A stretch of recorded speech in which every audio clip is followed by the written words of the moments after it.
Now more with Dave Kelso of Northern Hideaway.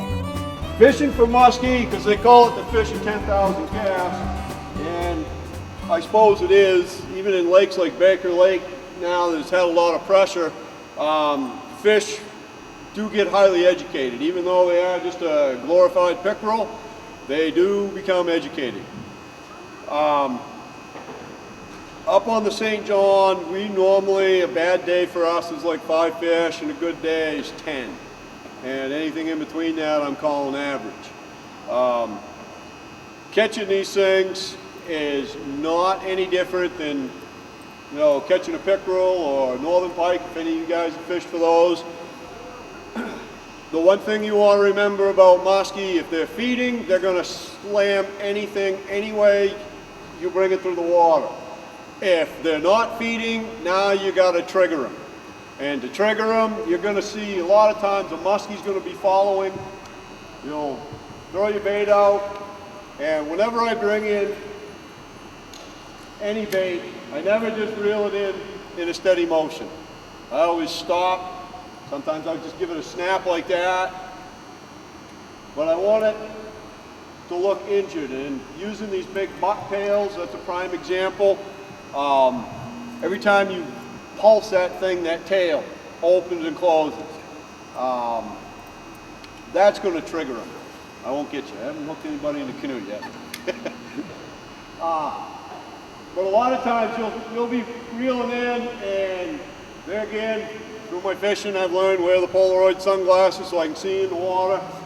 Always be watching behind that lure, and I'm not saying this far behind. I'm saying watch as far back behind that lure as you can see, because a lot of times a muskie will be following it and they won't hit it.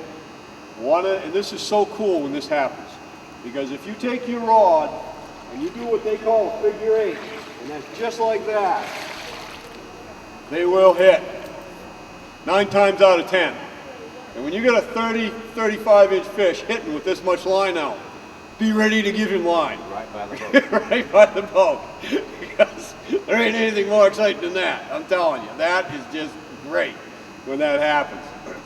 The other thing is, I'm sure if you bass fish, you've been fishing along, and you say, oh my God, there's a pickerel coming. So what do? You try to rip the lure out of there to get it away from him. What's that do? That makes the pickerel want to go in and get it that much faster. Muskie, same thing. If I'm in a situation standing up in a canoe, or if I'm wade fishing, there's some sections there we'll wade fish. If I can see a fish coming behind my lure, I will just rip it.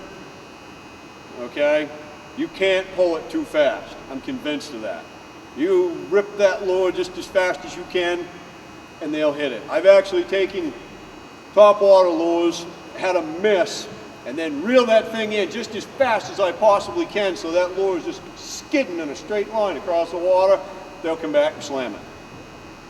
They'll come back and slam it. One of the great things about muskie fishing I've found is I don't need 20 rods, thank God, because I'm fishing out of a canoe. If I got room for 3, 4, that's good. But one of the things I always do, if I miss a fish, I immediately drop that rod, pick up another rod with another lure, and make a cast. And I gotta tell you, last summer, I was out one day, I threw 5 different baits at this one fish, and he hit it every time. Couldn't hook him. Finally, the person who was with me, I said, for crying out loud, will you throw? They wouldn't throw there. I said, throw down there. Throw down, bang, lure they were using caught fish. And that happened like 5 or 6 different times to me last summer. So, you know, it's repeated casts. And once you get a fish located, let's say he comes up and he hits you once, hits you twice, but then all of a sudden, you know, you may have felt steel on the second bite or something. So he doesn't come after you the 3rd, 4th, or 5th time. Make a mental note where he was laying and where he was. Leave him alone for 45 minutes to an hour. Come back, throw back in on the same spot. He's there. He's there. Once they pick out a feeding position near a brush pile, a brake line in the weeds. You're anchored, you're not drifting. I do both. But I mean, most of the time I at least put an anchor out. I try to use an electric trolling motor on the canoe, but I find the anchor just to be much more effective. I drop it, fish the area, you know, 360 degrees, and then I'll move the canoe down to the end of my furthest cast. And then continue, do it all over again.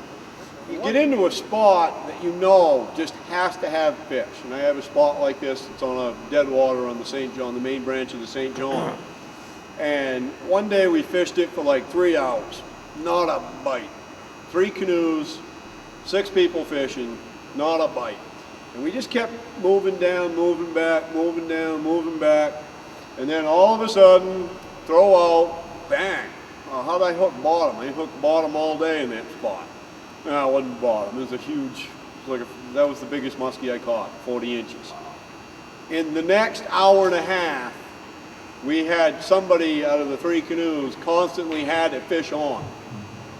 And it was just whether they just moved in there or whether they just all of a sudden turned on. For an hour and a half, it made up for the rest of the day.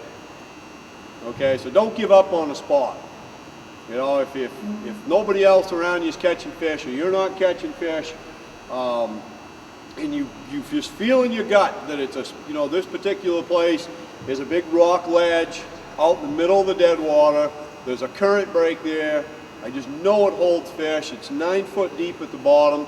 If the fish are up top, then yes, I can say, well, they're laying there. But on those bright sunny days when they might be laying on bottom and I can't see them, I just know they're there. They have to be. And I just won't give up on a spot like that. The other thing, like I said earlier, you know when the muskies are biting, they're going to hit just about anything.